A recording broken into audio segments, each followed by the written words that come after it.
Hello everyone, আসসালামু আলাইকুম। সবাই কেমন আছেন? আল্লাহর রহমতে আমিও ভালো আছি। তো আজকে বিরিয়ানি রান্না করব বলে চলে এসেছি। তো ছেলে মেয়েরা বিরিয়ানির পাগল, বিরিয়ানি ছাড়া তারা মনে বলে যে জীবনে কিছুই বোঝে না এরকম। তো আম্মু আজকে তুমি বিরিয়ানি রান্না করে দাও। তো চলে এসেছি, কুটে বেছে মুরগিটা আমি অলরেডি ঠিক করে নিয়েছি, আর এদিকে পোলার চালটাও আমি ভেজে নিচ্ছি। তো এগুলো নেওয়ার পরে আমি বিরিয়ানিটা রান্না করে নিলাম, আর এদিকে মাংসটা তুলে রেখেছি হাজব্যান্ডের জন্য।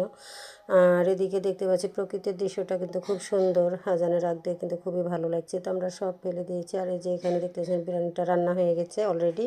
তো এই বিরিয়ানিতে আমার বাড়ির ঘি ছিল, আমি ঘিটা দিয়েছি। তো ঘি দেওয়ার পরে এত সুন্দর একটা সেন্ট বাড়াইছে, আর ঘ্রাণটা এতই সুন্দর, খুব ফেভারিট লাগছে। আর আমার ছেলেমেয়েরা আমার হাতে চুমু দিচ্ছে যে আম্মু তোমার হাতের রান্না এত সুন্দর, এত ভালো যে তুমি মানে বলে বোঝাতে পারবো না খো।